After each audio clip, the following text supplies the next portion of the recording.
കുഞ്ഞുങ്ങൾക്ക് കഥ ഇഷ്ടമാണല്ലോ. നമ്മൾ കഴിഞ്ഞ ദിവസം നോഹയെക്കുറിച്ച് പഠിച്ചു.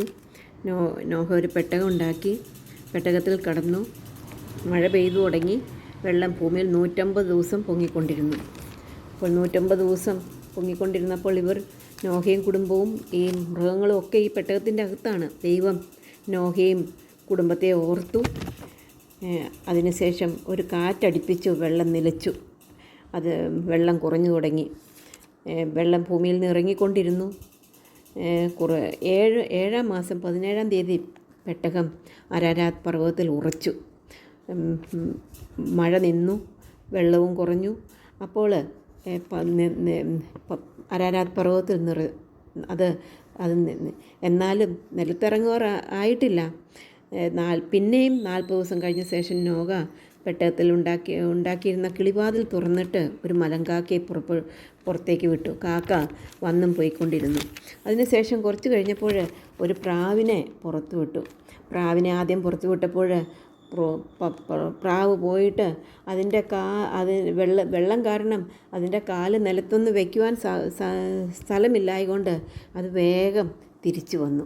കുറച്ച് 7 ദിവസം കഴിഞ്ഞിട്ട് വീണ്ടും ആ പ്രാവിനെ ഒന്നും കൂടെ വിട്ടു. അപ്പോൾ ആ പ്രാവ് ഒരു കാലത്ത് പോയിട്ട് വൈകുന്നേരമായപ്പോഴാണ് തിരിച്ചു വന്നത്. കാരണം അവിടെ മരങ്ങളൊക്കെ ഉണ്ട്. ആ പ്രാവിൻ്റെ വായിൽ ഒരു പച്ച ഒലിവില കാണുവാനായിട്ട് ഇടയായിട്ട് തീർന്നു. പിന്നെ 7 ദിവസം കഴിഞ്ഞിട്ട് അവൻ ആ പ്രാവിനെ വിട്ടു. അപ്പോൾ പിന്നെ ആ പ്രാവ് പിന്നെ തിരിച്ചു വന്നില്ല എന്ന് കാണുവാനായിട്ട് സാധിക്കും. അതിനുശേഷം ദൈവം നോഹയോട് അരുളി ചെയ്തു, നീ നിൻ്റെ ഭാര്യയും പുത്രന്മാരുടെ ഭാര്യമാരും പെട്ടകത്തിൽ നിന്ന് പുറത്തിറങ്ങുവീൻ. അങ്ങനെ അപ്പോൾ നിലമുണങ്ങി അവർ പെട്ടകത്തിൽ നിന്ന് പുറത്തിറങ്ങി. അതിനുശേഷം പറവകളും മൃഗങ്ങളും നിലത്തിഴയുന്ന ഇഴജാതിയുമായി സർവ്വജഡവും പെട്ടകത്തിൽ നിന്ന് പുറത്തിറങ്ങി. അപ്പോൾ നോഹയ്ക്കും കുടുംബത്തിനും സന്തോഷമായി. കാരണം എന്താണെന്ന് വെച്ചാൽ ദൈവം ബാക്കിയുള്ളവരെല്ലാം മരിച്ചു പോയപ്പോൾ ദൈവം അവരെ രക്ഷിച്ചു. അതുകൊണ്ട് നോഹ ദൈവത്തോട് കൂടെ നടക്കുന്ന വ്യക്തിയാണ്, നീതിമാനാണ്. അതുകൊണ്ട് നോഹ ഉടനെ തന്നെ ദൈവത്തെ ആരാധിക്കുവാനായിട്ട് ഒരു പെട്ടകമുണ്ട്, ഒരു യാഗപീഠം പണിതു. ശുദ്ധിയുള്ള സകല മൃഗങ്ങളിലും ശുദ്ധിയുള്ള എല്ലാ പറവകളിലും ചിലതെടുത്ത് യാഗപീഠത്തിന്മേൽ ഹോമയാഗം കഴിച്ചു. യഹോവ സൗരഭ്യവാസം മണത്തു കഴിഞ്ഞപ്പോൾ ദൈവം നോഹയും കുടുംബത്തെയും അനുഗ്രഹിച്ചു. മാത്രമല്ല നോഹയോട് പറഞ്ഞു, ഇനി ഞാൻ ഭൂമിയെ ശപിക്കുകയില്ല. മനുഷ്യനെപ്പോഴും അവൻ്റെ പാപം അവൻ്റെ ഹൃദയത്തിലുണ്ടാകുന്നുണ്ട്. എന്നാൽ ഇനി ഞാൻ വെള്ളത്താൽ ഭൂമിയെ നശിപ്പിക്കുകയില്ല എന്ന് ദൈവം നോഹയോട് പറഞ്ഞു. ഇനി ഞാനൊരു നിയമം ചെയ്യുകയാണ്. സകല ജഡവും ജലപ്രളയത്താൽ ഇനിമേൽ നശിക്കുകയില്ല. ഭൂമിയെ നശിപ്പിപ്പാൻ ഇനി ജലപ്രളയം ഉണ്ടാകുകയുമില്ല. അതിനു വേണ്ടി ദൈവം ഒരടയാളവും, നിയമത്തിൻ്റെ ഒരടയാളവും ദൈവവും ഒരു അടയാളം വെച്ചു എന്ന് കാണാനായിട്ട് സാധിക്കും. ഞാൻ എൻ്റെ വില്ല് മേഘത്തിൽ വയ്ക്കുന്നു. അത് ഞാനും ഭൂമിയും തമ്മിലുള്ള നിയമത്തിൻ്റെ അടയാളമായിരിക്കും. ഞാൻ ഭൂമിയുടെ മീതെ മേഘം വരുത്തുമ്പോൾ മേഘത്തിൽ വില്ല് കാണും. അപ്പോൾ ഞാനും നിങ്ങളും സർവ്വജഡവുമായ സകല ജീവജന്തുക്കളുമുള്ള എൻ്റെ നിയമം കാണും. ഞാനിനി ഭൂമിയെ വെള്ളത്താൽ നശിപ്പിക്കുകയില്ല എന്ന് യഹോവയായ ദൈവം അരുളി ചെയ്തു. നോഹയെ ദൈവം അനുഗ്രഹിച്ചു.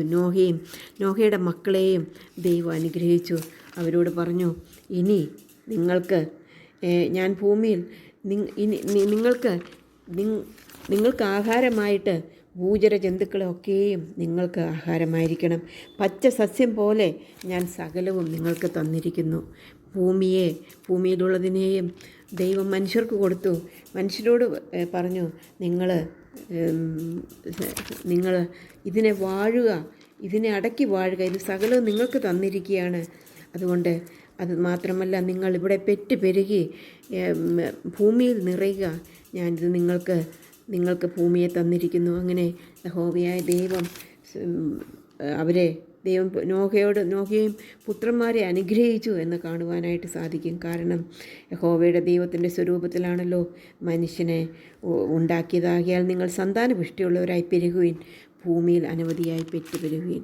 അങ്ങനെ ദൈവം നോഹയെ അനുഗ്രഹിക്കുന്നതായിട്ട് കാണുവാനായിട്ട് സാധിക്കും. ഇതിൽ നമുക്ക് ഒരു വാക്യം പഠിക്കാം. വാക്യങ്ങൾ നമ്മൾ ഇതിനോടകം പഠിച്ചിട്ടുണ്ട്. അതൊന്നും മറന്നു പോകാതെ റിപ്പീറ്റ് ചെയ്യേണ്ടത് ആവശ്യമാണ്. നമുക്ക് ഉൽപ്പത്തി പുസ്തകം 9-ാം അധ്യായത്തിൻ്റെ 9-ാം അധ്യായത്തിൻ്റെ 13-ാം വാക്യം വായിക്കാം. ഞാൻ എൻ്റെ വില്ല് മേഘത്തിൽ വയ്ക്കുന്നു, അത് ഞാനും ഭൂമിയും തമ്മിലുള്ള നിയമത്തിൻ്റെ അടയാളമായിരിക്കും.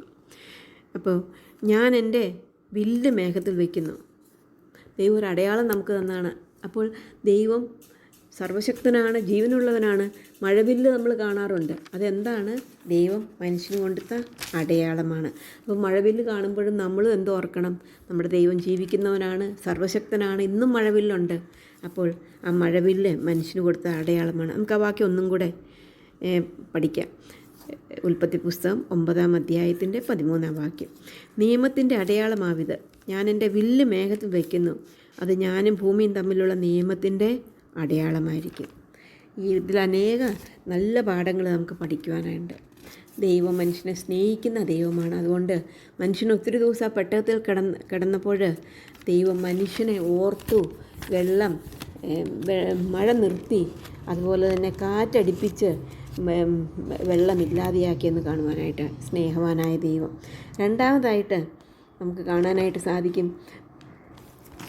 നോഹ യാഗം ഒരുക്കി ദൈവത്തെ ആരാധിക്കുന്നതായിട്ട് കാണുവാനായിട്ട് സാധിക്കും. രക്ഷപ്പെട്ടു വന്നു ഉടനെ തന്നെ ഈ ലോകത്തിൽ ഇറങ്ങിയ വഴി